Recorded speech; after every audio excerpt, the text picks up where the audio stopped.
Hi, everyone. I'm Hallie Garcia, and today we're talking about one of the most important and honestly one of the hardest parts of working in ABA, and that is time management.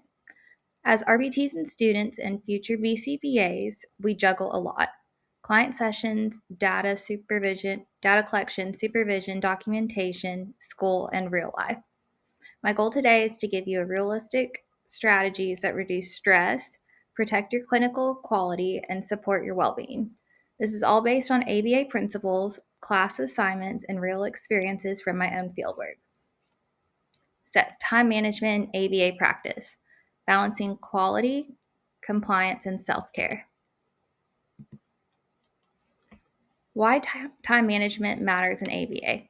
It ensures accurate, timely documentation, supports ethical and compliant service delivery, reduces burnout, stress, and time blindness, improves session preparation and client progress, helps maintain boundaries and work life balance, increases predictability, organization, and confidence.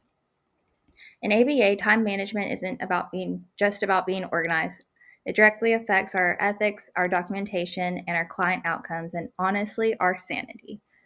When we're behind, everything feels chaotic, notes feel rushed, details get forgotten, and we get stressed out before we even start the day.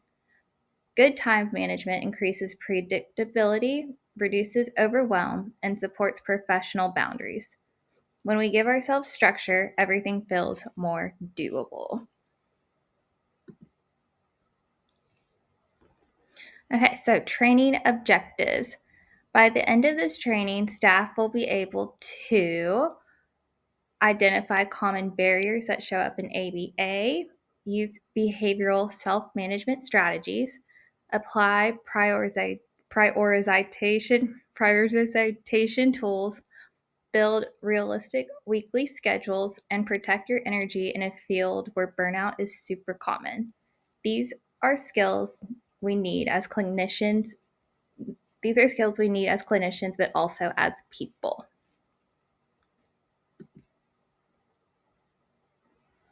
The reality: common barriers we all face. So these barriers listed, they are totally normal and common in ABA.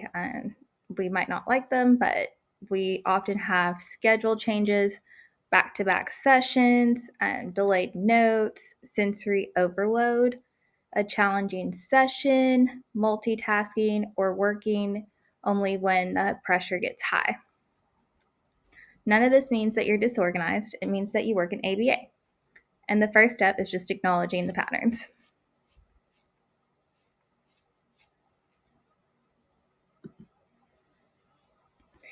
ABA lens: time management equals self management.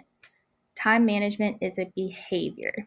So, ABA strategies that apply to us: task analysis, so breaking big tasks into smaller steps; shaping slowly increases expectation; self monitoring, track progress; reinforcement, reward yourself intentionally; antecedent strategies, timers, alerts, color coding; reduce response effort, prep materials ahead of time; environmental arrangement, organized workspace; high P momentum, start with easy wins. So, one of the biggest mindset shifts I've had is realizing that time management is a behavior. And that means ABA applies to us just as much as it applies to our clients. We can use all of these ABA strategies listed. Just like we break down goals for clients, we can break down tasks for ourselves. The Eisenhower Matrix, and this is from my assignment. This tool really helped me during the time management challenge for this class. I learned that with ADHD, everything feels urgent, even when it's not. And I am a little bit of a pressure cooker. That is when I work the best, when there is a deadline. So that's my momentum, something I'm working on. The matrix allowed me to separate what needs to be done now, which is urgent and important, do now. What can be scheduled, so that might be important but not as urgent. What can be delegated, and what can honestly be removed. Client sessions, session notes, data, and supervision are always top priority. Coursework is important, but it can be scheduled. Overchecking notifications, that's something I personally have to limit. Weekly time management. This is also from my class assignment, and it worked well. My weekly goals include consistent sessions, timely notes, coursework, supervision, and personal well-being. But because if I don't schedule breaks, I often forget to take them. The biggest game changer was color coding my Google Calendar. I am a visual person. I like things to look pretty.